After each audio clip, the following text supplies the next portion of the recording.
Amen, allô. En fait, j'aimerais ça aller aujourd'hui dans 1 Jean. 1 Jean, je vais commencer 1 Jean 1 et 1 Jean 2. En fait, il y a un verset en particulier qui doit être expliqué parce qu'il y a beaucoup de chrétiens qui utilisent ce verset-là pour continuer dans le péché. En fait, ça va être le 1 Jean 1 et ça va être le verset 8. Si nous disons que nous n'avons pas de péché, nous nous séduisons nous-mêmes et la vérité n'est point en nous. Si nous confessons nos péchés, il est fidèle et juste pour nous les pardonner et pour nous purifier de toute iniquité. Le verset enseigne que nous avons des péchés, nous étions dans le péché, et en Jésus-Christ, Jésus a le pouvoir de nous purifier. Pas purifier un peu, pas purifier à moitié, pas purifier à 95%, mais purifier entièrement. La Bible enseigne que Jésus a la capacité de faire de nous des enfants de Dieu et de nous purifier entièrement. Et ce verset-là, en fait, ça s'adresse aux païens. Jean s'approchait des gens en disant que vous avez besoin de Jésus, vous avez besoin du sacrifice, donc nous sommes tous renfermés sous le péché et nous ne pouvons pas dire que nous n'avons jamais péché. Donc, il faut le sacrifice. On a besoin de l'avocat. L'avocat, il n'est pas après la mort. L'avocat, il est sur la terre. Si tu n'as pas accepté l'avocat sur la terre pour purifier tes péchés, après la mort, il est trop tard. Il n'y a pas un avocat après la mort. Jésus n'est pas l'avocat de toi après la mort pour tes péchés. Il est sur la terre. C'est pour ça qu'il est écrit dans 1 Jean 2.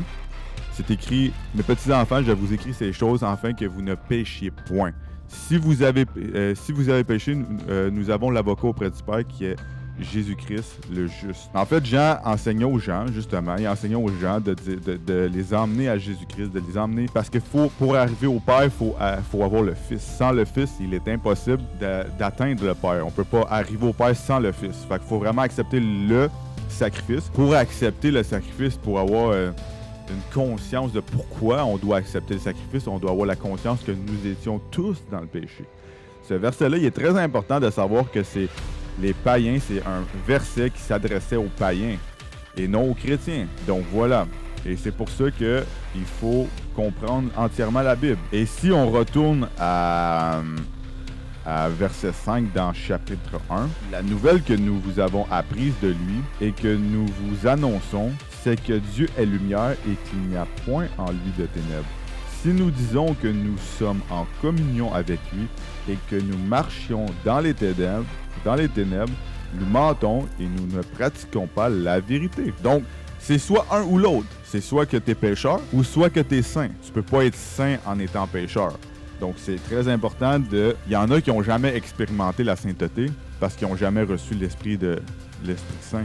En fait, si, exemple, tu demeures dans le péché et tu sors pas du péché et tu n'as pas confessé tes péchés et tu es toujours dans le péché, c'est normal que tu ne seras jamais capable d'arrêter de pécher parce que tu n'as pas fait les étapes, tu n'as pas fait le processus de la parole de Dieu. Tu n'as pas confessé tes péchés, tu t'es pas détourné de ton péché, tu restes toujours dans ton péché et t'aimes ton péché.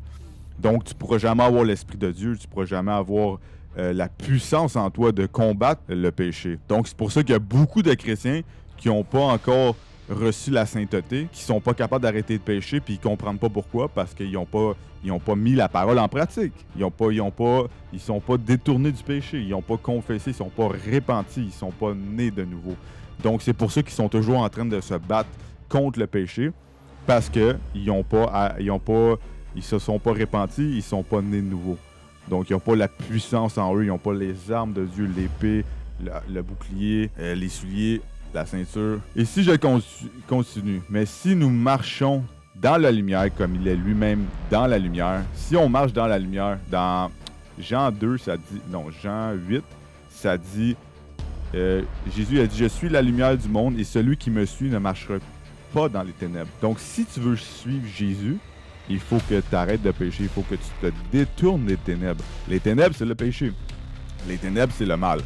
Donc, si tu ne te détournes pas, tu ne marches pas avec Jésus et tu ne marches pas dans la lumière et tu n'es pas la lumière parce que la Bible nous enseigne que nous sommes la lumière dans le monde. Comme il est lui-même dans la lumière, nous sommes mutuellement en communion et le sang de Jésus, son Fils, nous purifie de tout péché. Pas un péché, pas deux péchés, pas trois péchés, de tout péché. Fait que Donc, faut vraiment comprendre ces choses-là. C'est vraiment que c'est la base de la Bible, c'est le mettre un terme à son péché. C'est la base. C'est la base. Bon, c'est pas un processus. Ah, ok, aujourd'hui j'arrête de fumer. Ah, ok, demain j'arrête de mentir. Ah, ok, après-demain j'arrête de tromper ma femme. Ah, ok, après, non. Tu connais c'est quoi tes péchés. Tout le monde connaît c'est quoi leurs péchés. Si t'es sincère, t'arrêtes entièrement tous tes péchés. Il n'y a pas de bypass ou de détour. Si t'es sincère, tu la mets totalement en pratique, totalement au complet, la parole de Dieu. Et voilà. Et ça dit, et le sang de Jésus, son Fils, nous purifie de tout péché. Si nous disons que nous n'avons pas péché, comme j'ai dit, quand vous étiez encore païens, si disons nous-mêmes, et la vérité n'est point en nous. Si nous confessons nos péchés, il est fidèle et juste pour nous les pardonner et pour nous purifier de toute iniquité. Si nous disons que nous n'avons pas péché, nous le faisons menteur et sa parole n'est point en nous. Donc, si je continue à 1 Jean 2, verset 3, si nous gardons sa parole, par là nous savons que nous l'avons connu. Celui qui dit « Je l'ai connu » et qui ne garde pas ses commandements est un menteur et la vérité n'est point en lui. Quand tu gardes les commandements de Dieu, tu ne péches point. Donc voilà, l'étape c'est ça. Tu confesses tes péchés, tu te répands, tu nais de nouveau. Jésus c'est ton avocat pour ça. Et après, qu'est-ce que ça dit dans 1 Jean 2, 3? Ça dit que si tu gardes ses commandements, par là nous savons que nous l'avons connu. Celui qui dit « Je l'ai connu » et qui ne garde pas ses commandements est un menteur et la vérité n'est point en lui. Mais celui qui garde sa parole, amen. Garder sa parole, c'est on ne pêche pas. L'amour de Dieu est véritablement parfait en lui. On parle de l'amour de Dieu. Ici, ça dit, si tu veux l'amour, c'est quoi l'amour? Ça dit, c'est celui qui garde les commandements, c'est celui qui a l'amour véritable en lui, l'amour parfait en lui. C'est pas de rester dans une église, l'amour de Dieu. C'est pas les œuvres qui démontrent l'amour. L'amour, c'est t'arrêtes de pécher et là, tu as l'amour. C'est ça, le vrai amour de Dieu. C'est d'arrêter de pécher. Donc, celui qui dit qu'il demeure en lui doit marcher aussi comme il a marché lui-même. Jésus a marché sans péché, tu dois marcher sans péché. Jésus est mort à la croix et a été tenté en toutes choses, même en étant comme nous dans la chair. Sans péché, on doit faire la même chose. Donc Jésus avait les mêmes faiblesses que nous. Il avait la même chair que nous, il avait le même sang, toutes les mêmes tentations. Et il a résisté. Pourquoi? Parce qu'il obéissait à les commandements. Si tu n'oublies pas les commandements, ça fait de toi un pécheur. Donc, il faut obéir aux commandements. Et c'est par là que l'amour véritable est vraiment en vous. L'amour véritable parfait est en vous parce que vous gardez ces commandements. Si vous ne gardez pas ces commandements, vous n'avez pas encore le vrai amour véritable parfait en vous. Celui qui est en Christ ne pêche point. Amen. Alléluia. C'est Jésus-Christ. Pour cette parole. Amen. Gloire à l'Éternel.